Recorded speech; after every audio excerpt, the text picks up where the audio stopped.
Oi, oi, turminha do sexto ano, tudo bem com vocês? E aí, estão prontos para mais uma aula de ciências? Bom, hoje então a gente começa o nosso módulo 14, que é o módulo que começa na página 325, e é um módulo que a gente vai tratar da água e os seres vivos. Então, na aula passada, nós falamos da água, da importância da água em relação aonde que a gente encontra essa água, aonde ela é usada, né? Quais são as atividades que mais usam a água, e também abordamos sobre o desperdício e a poluição desse recurso natural tão importante. Aí eu já comentei lá na aula passada da importância da água para os seres vivos, né? Não importa se é o ser humano ou qualquer outro animal ou uma planta, enfim, todos os seres, para conseguirem sobreviver, eles precisam da presença de água, tá? E é isso que esse módulo vai tratar. Ele vai tratar justamente como que a água, qual que é o papel que a água tem nos seres vivos. Então, para quem quer acompanhar, módulo 14, página 325, certo? Muito bem. Quando a gente fala em água, a gente pensa assim, por que é importante pra gente? Gente, quantas coisas que a gente pode listar aí, né? A gente pode falar que a água é importante desde do nosso consumo, né, para beber, para hidratar o corpo, quanto para nossa higiene, quanto para o lazer. Então, quando vocês vão aos parques, piscina, praia, a água está lá presente. Onde mais a gente tem a importância da água no nosso dia a dia? Para a produção, né, dos materiais, dos diferentes produtos. Então as indústrias elas trabalham com a necessidade da presença de água, e a gente também tem outras atividades, outros pontos, que é, por exemplo, na produção de energia elétrica, né, principalmente no Brasil, a nossa energia ela depende da quantidade de água. A água também tem um papel super importante para regular o clima, porque a gente sabe que quanto mais úmido esse clima, ele é importante, essa umidade é importante, e sem citar aí a importância da água dentro do nosso organismo, né? Então, a partir do momento que eu ingeri a água, e a gente fala que ela tem um papel importantíssimo para hidratar, mas será que ela só serve para hidratar? Qual é o papel da água dentro do nosso corpo? É isso que a gente vai discutir durante essa aula, tá? Mas, na aula passada, nós falamos da distribuição da água no planeta. Então, a gente viu que a maior parte da água é uma água salgada, a água presente nos oceanos, nos mares, que não é a água própria para o consumo humano, né? Onde que estão essas águas próprias para o consumo humano? Nas águas superficiais. Então, a água que a gente encontra no rio, num lago, num açude, numa represa. E nós chegamos à conclusão que não existe tanta água assim, como de costume, como as pessoas falam em geral. Por isso que já existe a crise hídrica que nós chamamos, e que, infelizmente, a tendência é piorar. Essa oferta de água, essa disponibilidade de água, a tendência, com o passar do tempo, com a população crescendo, é ficar ainda mais complicada, certo? Mas vamos falar então da presença da água no nosso corpo. Quanto de água tem no nosso corpo? Depende, tá? Poxa, como depende? Depende de quanto eu bebo de água? Depende de quanto você bebe de água, mas também depende do quê? Primeiro, depende da sua idade, tá? Se a gente, por exemplo, for considerar um bebezinho, um feto, um embrião, aquele bebê que ainda está na barriga da mãe, se você for ver o organismo dele, ele tem 95% de água. Enquanto uma criança de 5 anos, 6 anos, ela já tem 80% de água. Tá? Então, de 95 foi para 80. Um adulto, 75% de água. E um idoso, apenas 55% de água. Por quê? O idoso, ele vai envelhecendo. E com esse envelhecimento, ele vai perdendo água do corpo. Por isso que ele vai enrugando, por isso que ele vai criando tantas rugas, porque ele vai murchando. É como se fosse uma planta. A planta, ela não vai secando. É a mesma coisa com o idoso. Com o idoso não, né? Com o ser humano. Ele vai envelhecendo, e à medida que ele envelhece, ele vai perdendo essa água do corpo. Então, um fator que interfere em quanto de água a gente tem dentro do nosso corpo é a idade, tá? O outro fator também que interfere é a espécie do ser vivo. Então, tem seres vivos que têm uma quantidade maior de água, outros seres vivos que têm pouca. Por exemplo, se eu considerar um pepino, né? Pepino é feito, a maior parte dele é feito de água, 96% do pepino é água. Se eu pegar, por exemplo, uma semente, tá? Como, por exemplo, uma amêndoa, um amendoim. O amendoim, ele tem apenas 5% de água. Então, olha a diferença, tá? Água viva, o animal água-viva, 97% do corpo dele é de água, tá?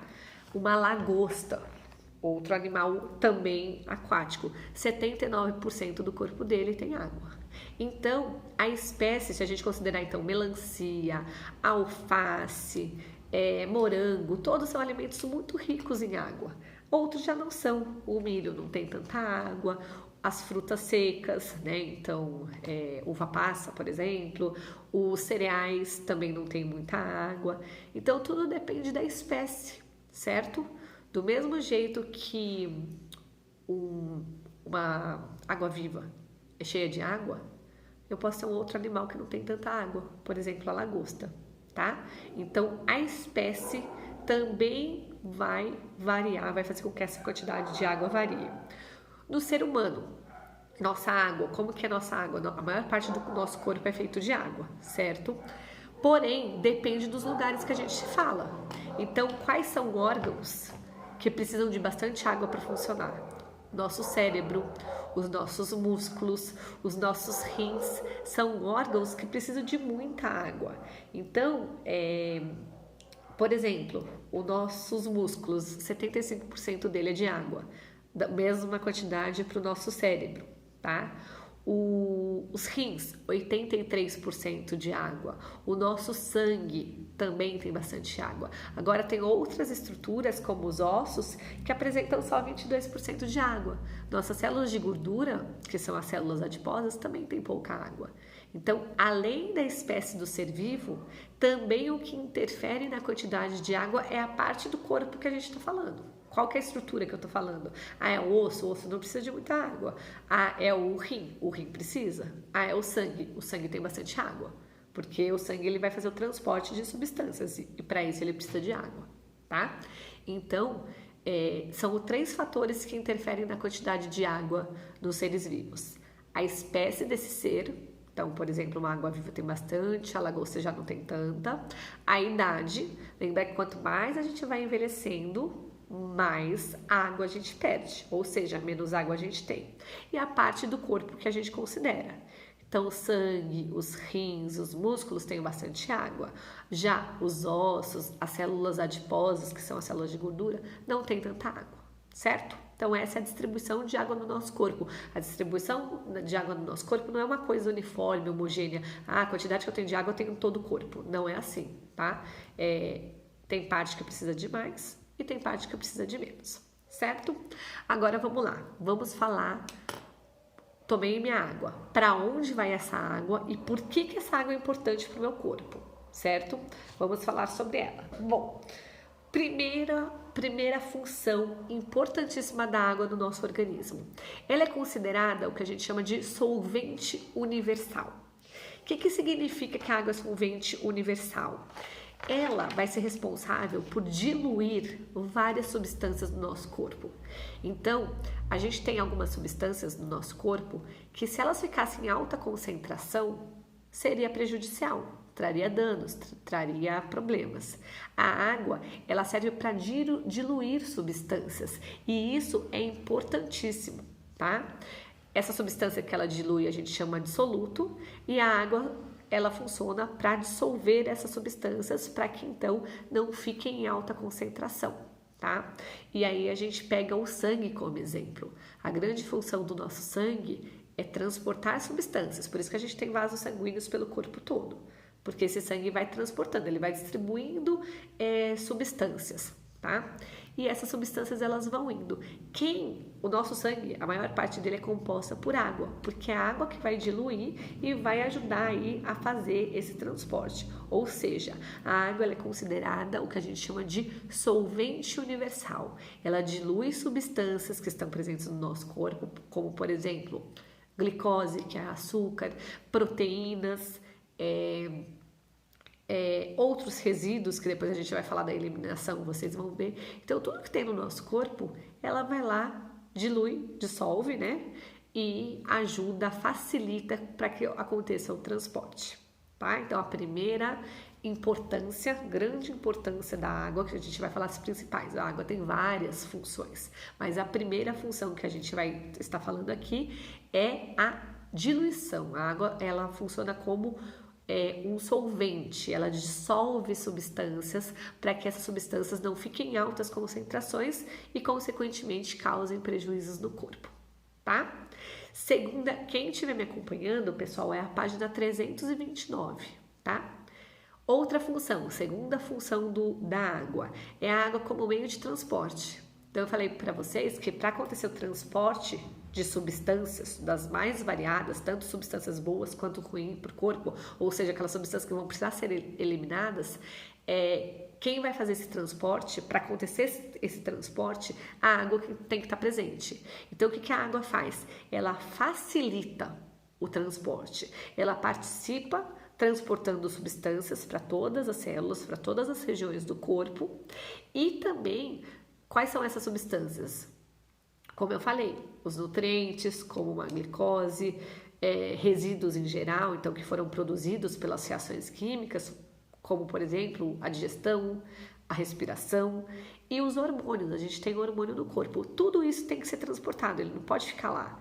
Quem ajuda nesse transporte é a água. Então a água ela facilita o transporte dissolvendo substâncias no corpo e aí vai sendo distribuído, vai acontecendo essa entrega para onde precisa, seja para eliminar ou seja para absorver, para consumir, para produzir outras coisas, tá?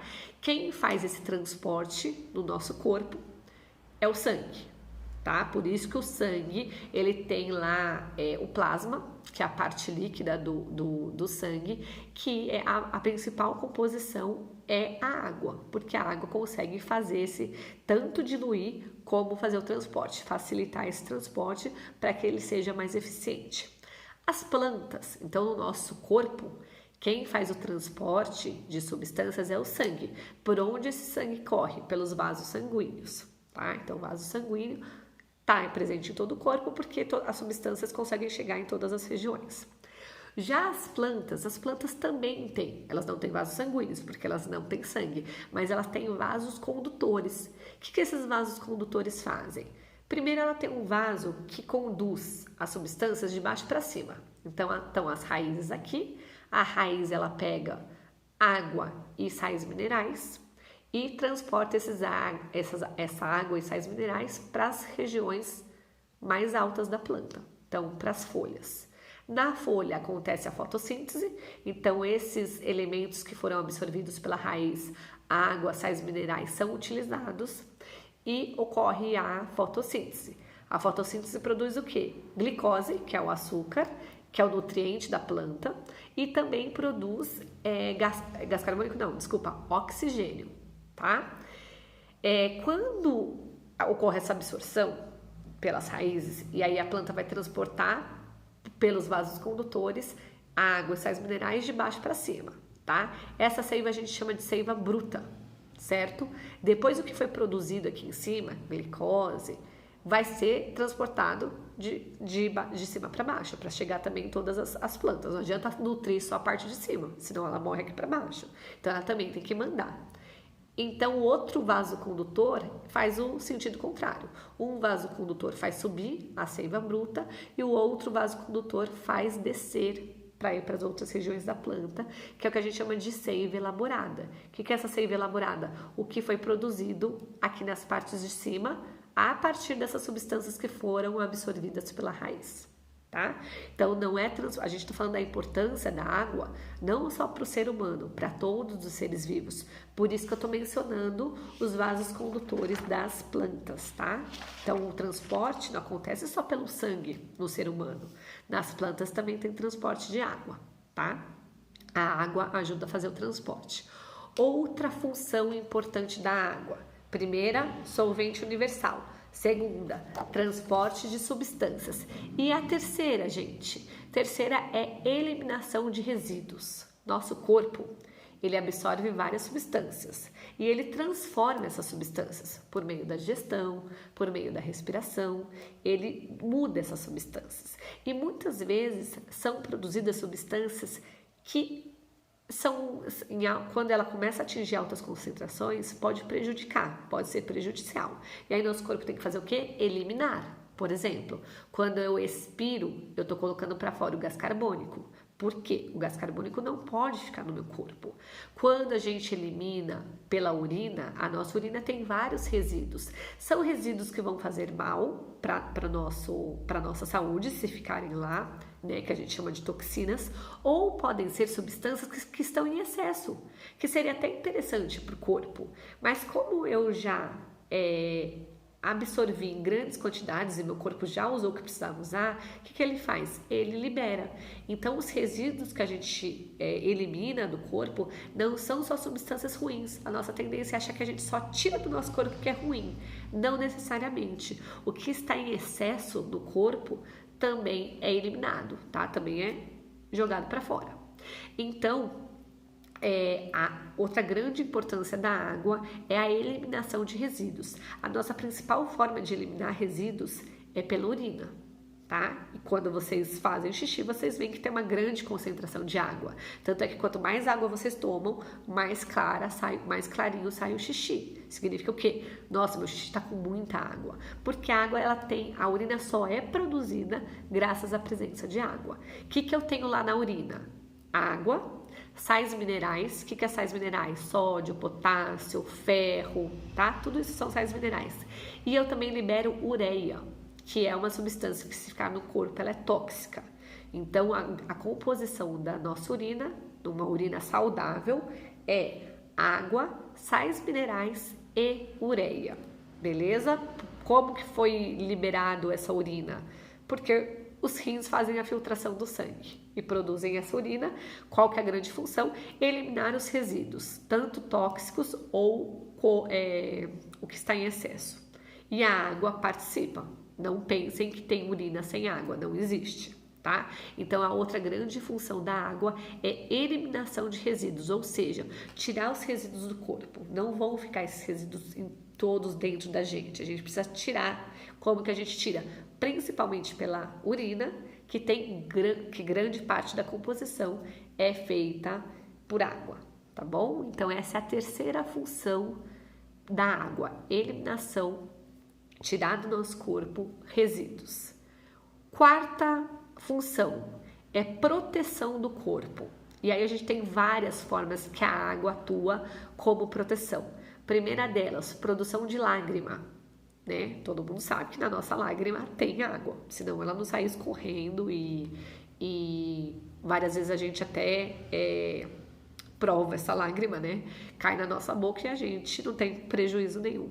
Qual que é a grande função da lágrima, pessoal? É lubrificar o olho, tá? Então, quando você não produz tanta lágrima, você vê que seu olho tá seco, incomoda. O piscar, ele fica uma coisa que incomoda, tá?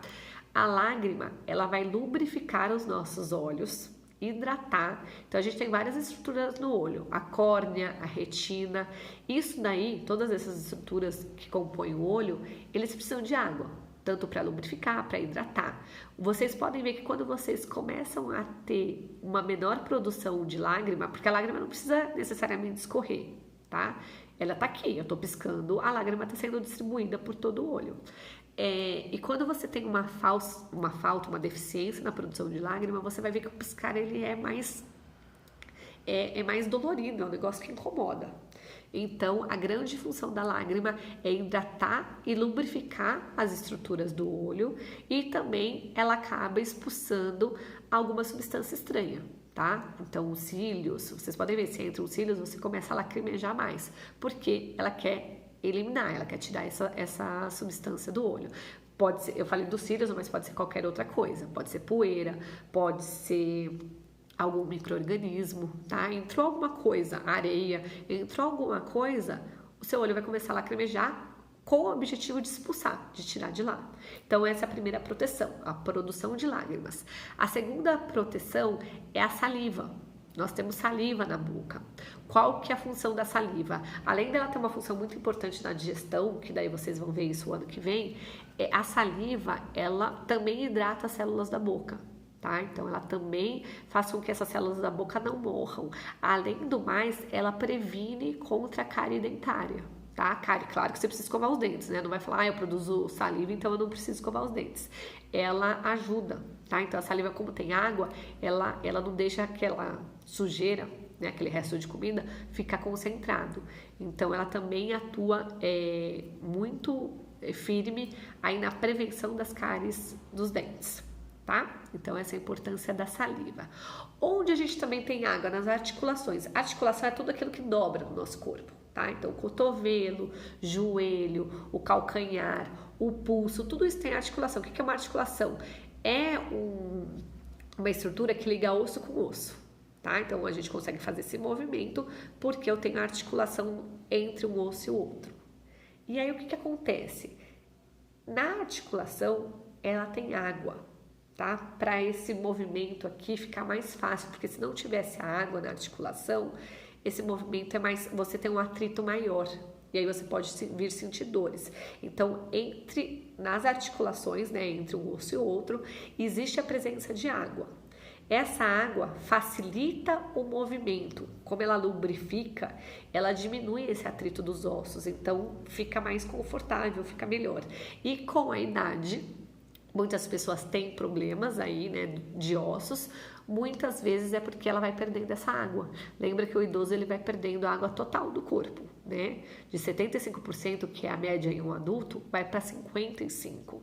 E muitas vezes os problemas ósseos, né, existem vários outros problemas ósseos ligados à idade. Artrite, artrose, osteoporose, mas um dos problemas pode ser essa falta de água na articulação. Então ele começa a sentir dores nas juntas. É muito comum os idosos reclamarem dessas dores. É a falta de água, tá?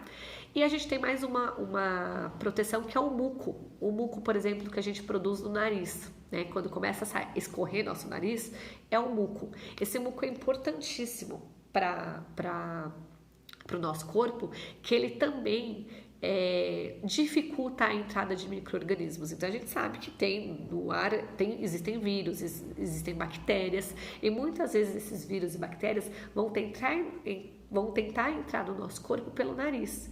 Esse muco, quando você escorre o nariz, né, você está liberando substâncias que poderiam estar entrando no seu corpo.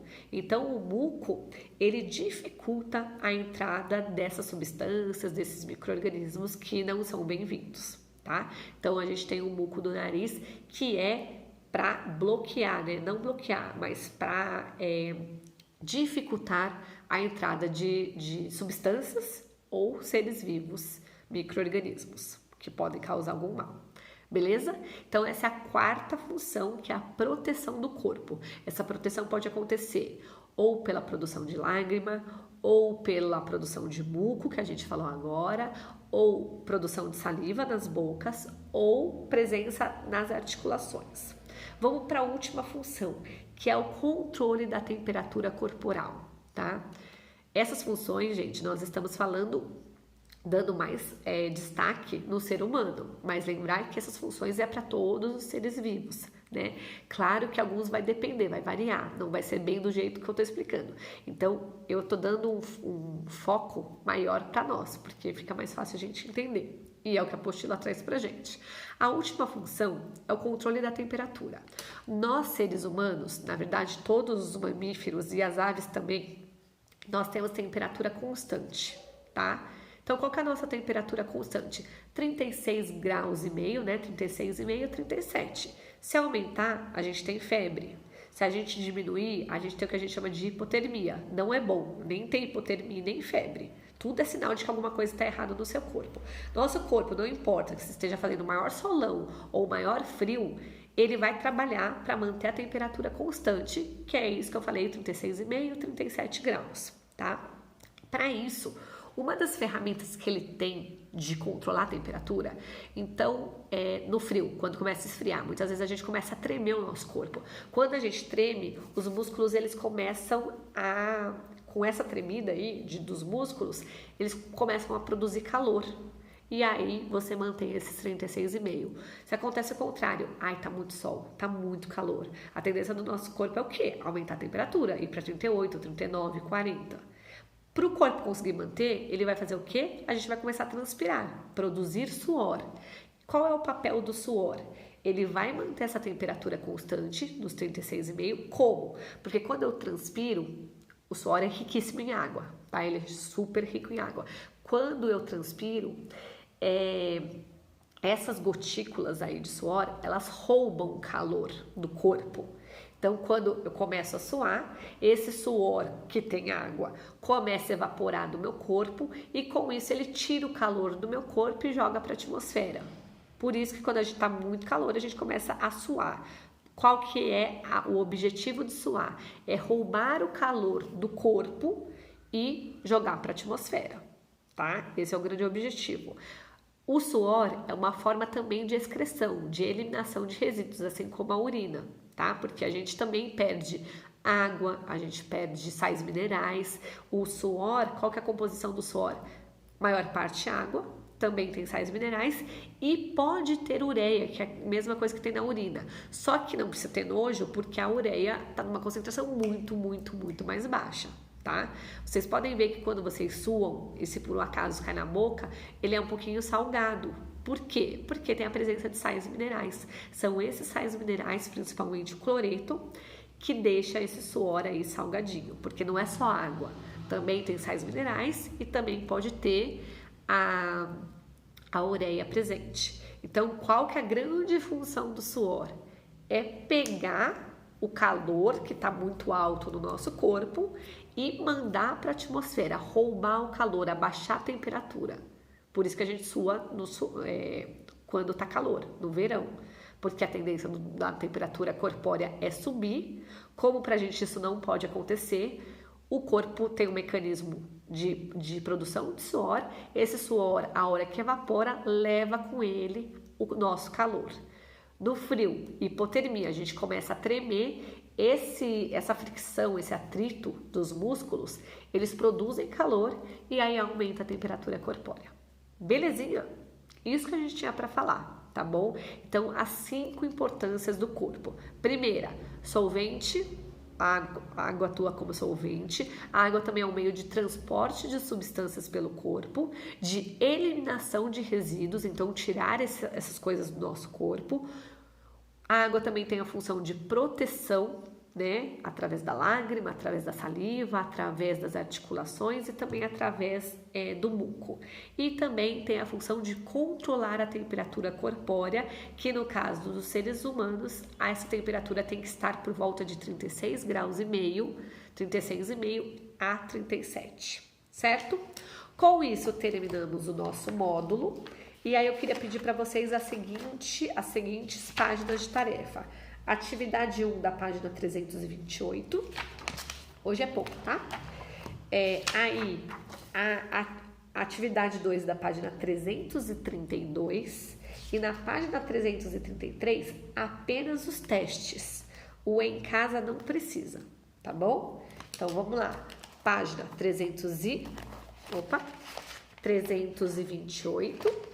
332 e 333. Com isso, a gente acaba o nosso módulo 14 e aí a gente está encaminhadíssimos para acabar com a apostila, tá bom? Pessoal, um beijo grande, fiquem todos com Deus e eu espero vocês na nossa próxima aula. Tchau, tchau!